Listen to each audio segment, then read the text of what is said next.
When you're trans, one of the lines you always hear is, God doesn't make mistakes. I'm here to tell you he does. And it's not because I'm trans. Let me take you back, okay? This is me as a little girl, long blonde hair. One day in middle school, I tried out some real makeup for the first time.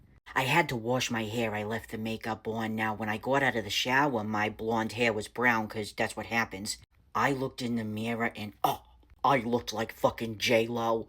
No, I didn't. Maybe a J-Lo that hissed at people, but I knew I was not meant to be born with blonde hair. So the next day or something, right, my mom's sleeping and I find some hair dye. It looks dark brown on the box.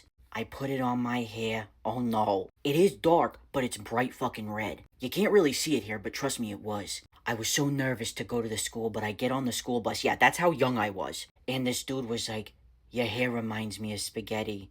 I like spaghetti. Bingo. It was the right choice. I knew it. But then I had opened up a whole new world. Now I was unstoppable. I fried my hair so much from dyeing it and bleaching it that one time my friend was at my house and I literally had this dead piece of like a clump of hair coming out of my scalp. Like dead ass just ripped it right out. She was horrified. I'm like, it's fine. As if I could change my hair color, anything was possible. Then I was introduced to extensions. Oh yeah.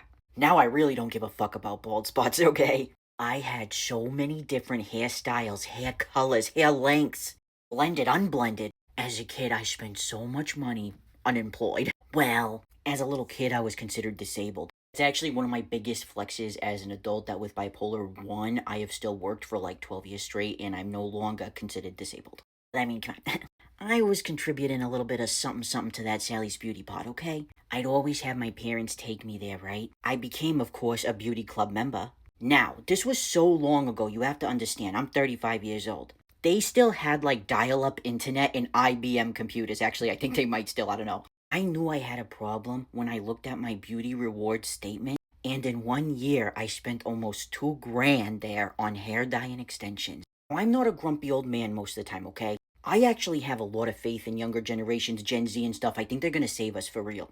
But $2,000 to younger generations is not what it was to you could buy a car with that back then. One with an actual engine in it, because one day I did buy a car without an engine in it. That was $1,500 or $1,200, I forget. But you could buy a working car with an actual engine in it with minimal problems for $2,000, and you'd have some left over. And I spent it all on frying my hair, but I don't regret it.